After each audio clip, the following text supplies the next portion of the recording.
JB music studio के गाने सुनने के लिए हमारे चैनल को सब्सक्राइब करें और बेल आइकन को दबाना ना भूलें। सौरभ भैया जिंदाबाद जिंदाबाद जिंदाबाद। सौरभ भैया जिंदाबाद जिंदाबाद जिंदाबाद। क्यों पड़े हो चक्कर में, कोई नहीं है टक्कर में। क्यों पड़े हो चक्कर में, कोई नहीं है टक्कर में। बारूद दक्षिणी के वार्ड नंबर 5 की सम्मानित जनता जिंदाबाद जिंदाबाद।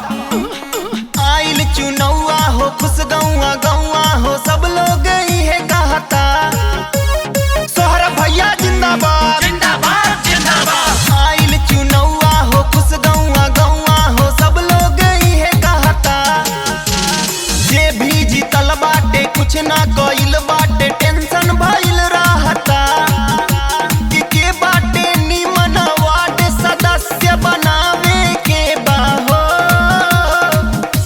विजयी के तिलक लगावे के बहो, अपना सोहरब भैया के जीतावे के बाए चाची।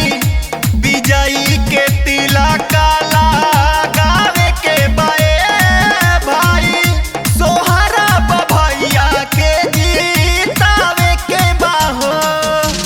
सौरभ भैया जिंदाबाद जिंदाबाद जिंदाबाद। सौरभ भैया जिंदाबाद जिंदाबाद जिंदाबाद। क्यों पड़े हो चक्कर में, कोई नहीं है टक्कर में। क्यों पड़े हो चक्कर में, कोई नहीं है टक्कर में। Recording by JB music studio Sant Kabir नगर। अब सीता इन्हीं के जितावे के बा, टूटल सगरो सपनवा पुरावे के बा।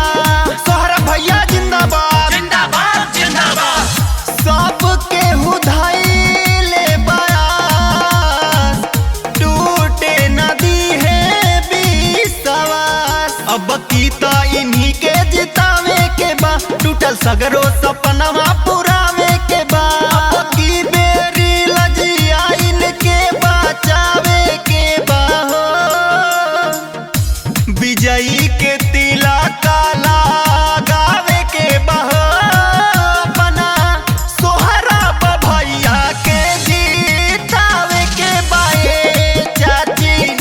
विजयी के तिलक लगावे के बाए भाई, सोहरब भैया के जीतावे के बा हो। सौरभ भैया जिंदाबाद जिंदाबाद जिंदाबाद। सौरभ भैया जिंदाबाद जिंदाबाद जिंदाबाद। क्यों पड़े हो चक्कर में, कोई नहीं है टक्कर में। क्यों पड़े हो चक्कर में, कोई नहीं है टक्कर में। बारूद दक्षिणी के वार्ड नंबर 5 की सम्मानित जनता जिंदाबाद जिंदाबाद। केहू कैलस न जवन कमवा होई, नाही सबका के जैसन रमवा होई। सौरभ भैया जिंदाबाद